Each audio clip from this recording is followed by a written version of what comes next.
Tengan cada uno de ustedes buenas tardes. Este día tenemos el tema la nueva revolución científica, la biotecnología, la nanotecnología, la genética y la informática.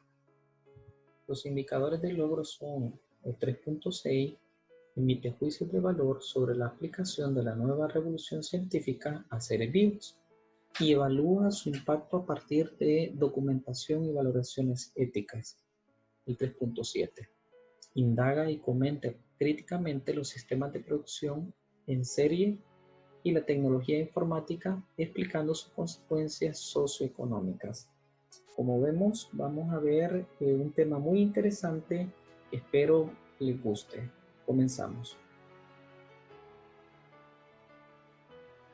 Vamos a citar la siguiente frase de Julio Verne. Dice así: todo lo que yo imagino quedará siempre más acá de la verdad, porque llegará un momento en que las creaciones de la ciencia superarán a la de la imaginación.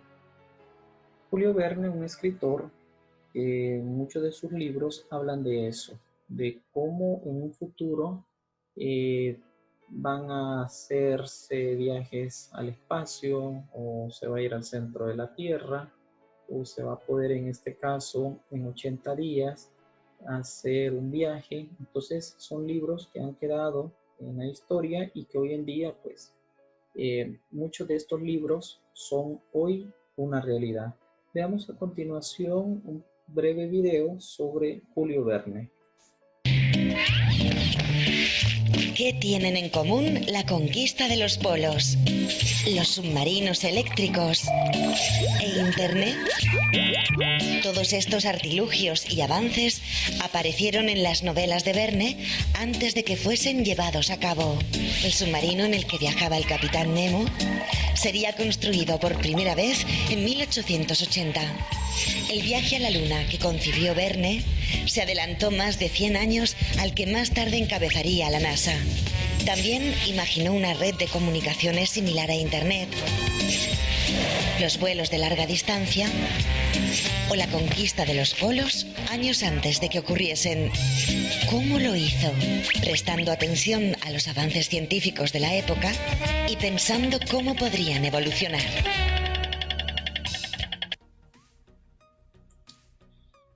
Como vimos, Julio Verne de repente crea algunos libros de ciencia ficción que en aquel momento fueron muy aplaudidos y que hasta la fecha lo son, y que fueron hasta cierto punto un tipo de novela, un tipo de literatura fantástica. Pero en aquel momento, repito, eran de mucho asombro todas esas historias. Hoy realmente pues es una realidad. Entre los libros que podemos destacar de Julio Verne está La Vuelta al Mundo en 80 días. Algo muy curioso que sabemos, 80 días son muchísimos, ¿verdad? Para hacer la vuelta al mundo, que probablemente se puedan hacer en menos con todos los medios de transporte que existen hoy en día. También tenemos en este caso De la Tierra a la Luna, un libro muy aclamado y traducido en muchos idiomas y que se sabe que allá por 1800 era, digámoslo así, algo casi imposible ir a la Luna, cuando hoy en día sabemos que es una realidad. Tenemos 20.000 leguas de viaje submarino y pues en esta obra Julio Verne hablaba de un submarino, ¿verdad? Que podía entrar hacia el océano y que pues, era nada más una historia. Hoy sabemos que además del submarino hay muchos otros medios que pueden sumergirse y con una alta tecnología. Tenemos el viaje al centro de la Tierra y este último, París en el siglo XX, donde pues ahí toca temas muy interesantes y por cierto, Julio Verne toca, aunque no tan así, ¿verdad? Con la palabra que es, pero toca una parte de cómo en aquel futuro, un lejano futuro, iba a haber en este caso Internet y que hoy pues precisamente es una realidad. Verne escribió sobre el espacio, viajes aéreos y submarinos eléctricos antes de que se inventaran. y antes de que se desarrollaran formas de llegar más allá de la Tierra. Entonces, sus obras hoy en día son futuristas, son obras que fueron hasta cierto punto una realidad. En sus obras habla de viajes interplanetarios, uso de tanques, uso de cañones de largo alcance. Aún en obras, por ejemplo, se habla de videoconferencias, de viaje en globo a larga distancia y uso de la corriente eléctrica como fuerza motriz. Entonces, todo esto al final se hace una realidad y va más allá, ¿verdad? Qué bueno que estas obras en aquel momento fueron muy importantes, crearon en el mismo ser humano un interés y hoy pues gozamos de todo esto que en un momento era casi irreal. Algunas de las características que se observan en este nuevo mundo global son las siguientes. Por ejemplo, el desarrollo tecnológico, especialmente de las tecnologías de la información y las comunicaciones, llamadas TIC.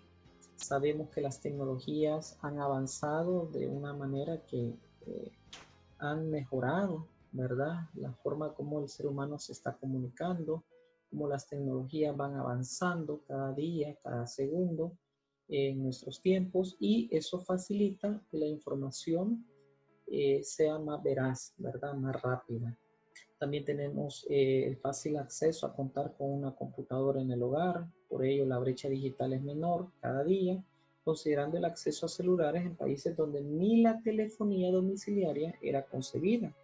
Otros elementos de la brecha digital son el acceso a la educación en línea, ¿verdad? Aunque sabemos que nuestro país tiene todavía muchos retos, muchos desafíos, pero hemos avanzado a paso lento sobre este tema. Y sabemos, ¿verdad?, que hoy en día cuáles son todavía los grandes desafíos. Entre esos, pues, una educación en la cual hemos entrado una forma muy difícil, pero que hemos ido pues rompiendo barreras. Y qué mayor ejemplo que esta situación que estamos viviendo, en el cual muchos de nosotros nos ha costado adaptarnos a esta nueva tecnología, pero que lo hemos hecho de la mejor forma. El desarrollo científico ha favorecido la tecnología de la información en el mundo. Vemos como tantos aparatos que van naciendo para la comodidad y en este caso para hacer más fácil el trabajo del ser humano. Y vemos por ahí, ¿verdad?, tantos aparatos que van cada día mejorando o actualizándose. Tenemos el primer término que la vamos a definir para que veamos que el tema se va entrando a diferentes terminologías. En el caso, la nanotecnología es el estudio, diseño, creación, síntesis, manipulación y aplicación de materiales, aparatos y sistemas funcionales mediante el control de la materia a escala muy pequeña, llamada nanoescalas. Vemos ahí en una imagen un ojo biónico que aparentemente cualquiera persona puede decir es algo de película de ciencia ficción. Recordemos que hace poco tiempo, hace algunos años, se acaba de hacer el primer implante de ojo biónico a una persona que no podía ver. Entonces no es una obra de Julio Verne, al contrario, es una realidad que ya existe y lo han hecho en base a la nanotecnología. Voy a colocar otra imagen con la misma información para que ustedes vean más o menos cómo funciona la nanotecnología. Como dice el concepto que ya lo habíamos visto, es la creación, ¿verdad?, de materiales que funcionan mediante el control de materia a escala. Entonces vemos esos puntitos que se unen entre sí y eso van a crear, digamos, un mecanismo en el cual se puede manejar.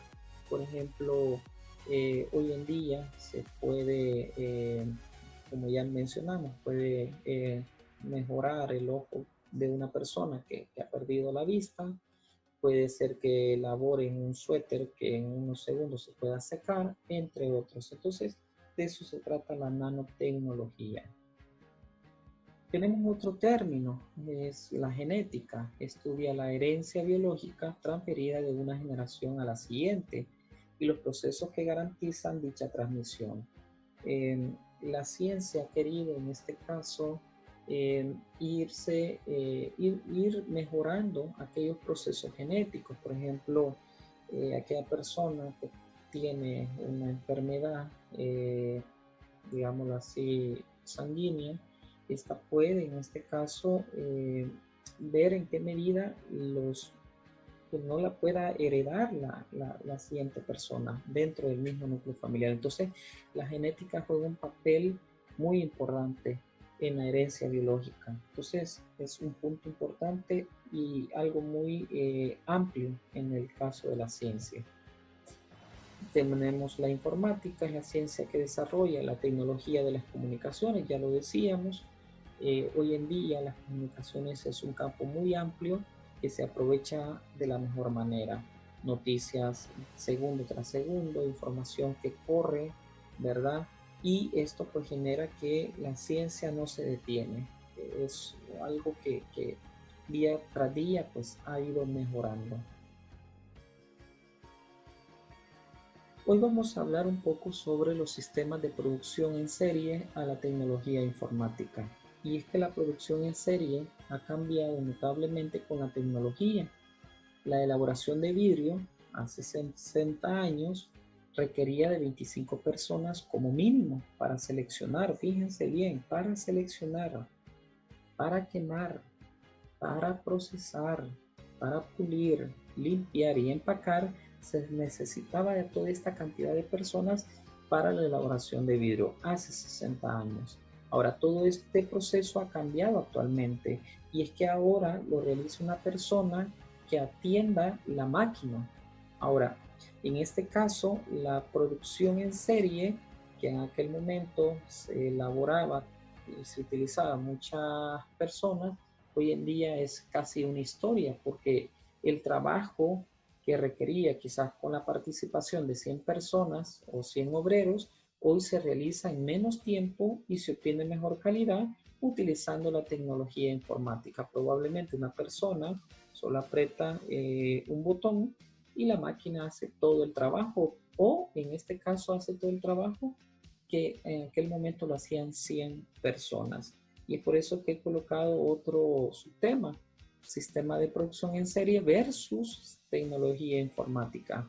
Vemos por un lado, por el lado de la izquierda, allá en aquel momento cuando era el sistema de producción en serie por Henry Ford, la elaboración de los carros Ford, donde había muchas personas que estaban a cargo en la elaboración de automóviles y probablemente un automóvil podía tardar algunos días en ser terminado. Entonces, en aquel momento esa era la forma como se elaboraban automóviles.